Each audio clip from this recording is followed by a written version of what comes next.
সোনালি মাই লাভ, আমি জানি তুমি অলরেডি আমার প্রেমে হাবুডুবু খাচ্ছই, কিন্তু তোমার বাবা আমার শ্বশুর মশাই, তাকেও তো হাত করতে হবে নাকি? হ্যালো ম্যানেজার, আমার শ্বশুর মশাই মানে আমার সোনালির বাবার জন্য যে 4 চাকা BMW গাড়িটা অর্ডার দিলাম সেটা এখনো ডেলিভারি হয়নি কেন? দেখুন আমি কোনো আর এক্সকিউজ শুনবো না। ওয়েট আমার শ্বশুর মশাইয়ের কল আসছে। हेलो अंकल, चलो काम के बात पे आते हैं। आप ये पूछेंगे ना कि आप कितने पैसा कमाते हैं? जितना आपकी बेटी सोनाली 1 महीने में उड़ाती है, 1 সপ্তাহে मेरी गाड़ी অতটা তেল खाता है।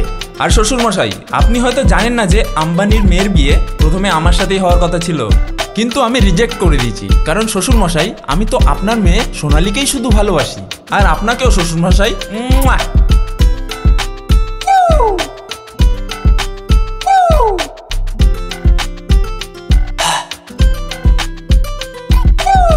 মনে আছে সোনালি, একদিন আমরা দুজন একটা বাগানে দাঁড়িয়ে প্রেম করছিলাম, তখন কিছু লোকজন আমাদের কাছে এসে আমাদের খুবই ডিস্টার্ব করে, আর আমিও বন্ধু বান্ধবদের ফোন করে বলি যে লড়কে লোক ঘুষ গায়ে হ্যাঁ বান্দে লোক কবি কল কর দে। আর সোনালি মনে আছে, তুমিও আমাকে সাপোর্ট করে বলেছিলে হামারে মাম্মি পাপা জানতে হ্যাঁ জো করনা হ্যায় কর লো। তারপর থেকেই তো আমি তোমার প্রতি আরো বেশি লয়াল হয়ে গেছিলাম সোনালি। আর সোনালি শোনা আমার, তোমার জন্য একটা ভোজপুরিতে র্যাপ লিখেছি আমি, শোনো ওটা।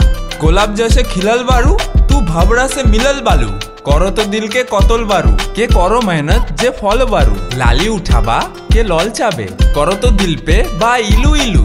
আর সোনালি তুমি এখন হট প্যান্ট হাতা কাটা জামা ঠামা যা পরছো পরো, কিন্তু আমি বলে রাখলাম বিয়ের পরে কিন্তু এসব একদমই চলবে না, শুধু শাড়ি পরবে ঘোমটা দিয়ে, ওকে?